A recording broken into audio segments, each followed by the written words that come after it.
On dit bonne fête, Catherine! Selon la légende, au IVe siècle, Catherine était la fille du roi de Cilicie. Cilicie. À 17 ans, très jeune, très belle, elle avait étudié la science, la philosophie, les arts.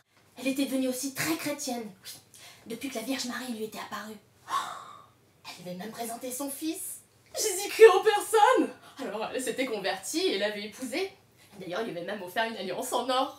Mais v'là que l'empereur Massimien se mentait de vouloir l'épouser. Ah ben non alors, Catherine refuse bien sûr. Alors l'empereur l'a fait enfermer au fond d'un cachot pendant 12 jours.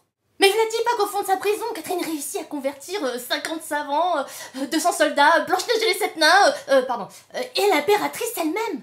Cette fois pour Massimien c'en est trop, alors il fait brûler vif les 50 savants, les 200 soldats, et il condamne Catherine à être déchiquetée par 3 roues hérissées de clous et de lames de poignard. Ouh là, c'est chaud. Mais la machine s'enraye et ne parvient pas à réduire Catherine en bouillie. De rage, l'empereur ordonne qu'on lui coupe la tête. Ce qui fut fait. Alors des anges transportèrent le corps de la Sainte sur le mont Sinaï où se dresse encore aujourd'hui le monastère de Sainte-Catherine. Catherine de Médicis, Catherine de Russie, les Catherines sont des reines. On les dit un peu hautaines et orgueilleuses, mais elles ont simplement du caractère et de l'ambition. Un peu tourmentées, anxieuses, oui, peut-être. Un peu égoïste parfois, possessive, tyrannique, oui, mais personne n'est parfait. Un petit peu brouillonne, et Catherine, je commence tout, je finis rien. Oui, bon, si elles sont un petit peu soupolées et qu'elles se mettent en colère, c'est parce que elles n'aiment pas avoir tort et qu'elles sont surmenées. Voilà. Sainte-Catherine est la patronne des vieilles filles qui ne sont toujours pas mariées à 25 ans.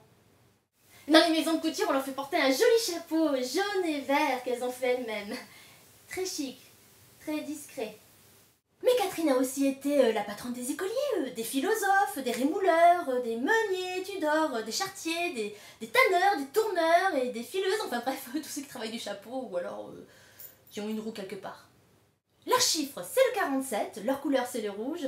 À la Sainte-Catherine, toute plante prend racine. Alors, qu'est-ce qu'on dit demain? Bonne fête, Catherine!